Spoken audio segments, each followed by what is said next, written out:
Be a broom closet at one point, didn't it? Like, look at the ceiling here. That's the ceiling right there. Just imagine I do a bit that involves me jumping. So I hit the speed bump and then...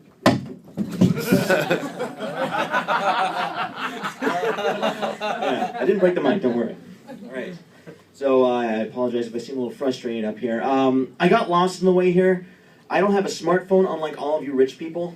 I actually have an iPod Touch, and instead of having a data plan, I have what I like to call the Starbucks plan. What it is if I'm driving somewhere and I get lost, I'll drive to Starbucks after Starbucks after Starbucks and use the Wi-Fi to refresh my Google Maps. So, yeah, as you can tell by the look of my old phone, I'm still living back in 2008. So, yeah. Speaking of living in the past, apparently Martin Luther King's march was all for nothing. The Supreme Court recently gutted the Voting Rights Act of 1964. You could hear Martin Luther King shouting from his grave, "Motherfucker!" that was either him or Samuel L. Jackson screaming at his TV, "Motherfucker!"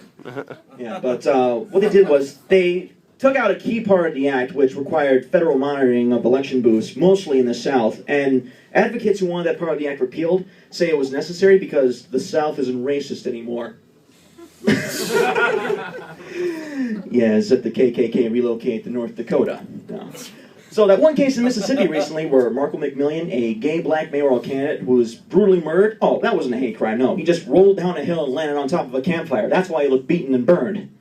And thinking about the South, Florida is a place where Marissa Alexander, a black woman, fires a warning shot and gets sentenced to 20 years, while George Zimmerman gets acquitted. So, the South isn't racist anymore. It's also safe to buy real estate in Chernobyl now, too. So, but in an upswing of good news, the Twinkie is back in the market. Woo! Yeah, that's more important, isn't it, buddy? Huh? Yeah, the fact that a couple of oil billionaires are lobbying Congress to take away minimum wage and overtime pay, that's not important. When you hear about shootings in schools in the inner cities in the news every day, nobody cares. But when the Twinkie goes out of production, well, everybody loses their minds. But it's true, they did. I remember going to a grocery store recently after Hostess filed for bankruptcy, and there was this huge angry mob of people just clearing the shelves of all of the Hostess treats, all of the cream-filled goodies that they had. They were like stocking up as if there was a nuclear fallout coming. Stock up, man! Twinkies last forever! Twinkies... Dude, you're gonna die from malnourishment, okay? And Twinkies only last for 45 days. Read the fucking label. It's true, do some research. Yeah, but... It's amazing though. When they brought back the Twinkie, they don't even taste great. They just taste like sponge cake and cream filling now. But that's pretty much what a Twinkie is. I'm sorry. Yeah, but when they stopped making the Twinkie and Hostess filed for bankruptcy, and then when they legalized weed in Colorado and Washington State, Little Debbie snack cakes never had better days. So, yeah. Speaking of junk food, my friends recently showed me a list of food additives that we put in our country that are legal here, but they're banned in different parts of the world. What's considered to be poisoning and life-threatening in Europe is also known as spicy and barbecue flavor here in the United States. One of the things that caught my eye on the list was olesrta. And this surprised me, because, you figure we would have banned this stuff after people were losing their shit over it. Forget the pun. No, but...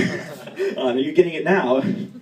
But, yeah, it's true. I remember I went to a Subway recently, and I was looking at the chips rack, and I noticed, yeah, they're still selling Lay's chips that are made with olesrta, which explains why every Subway I go to has stained and sticky seats.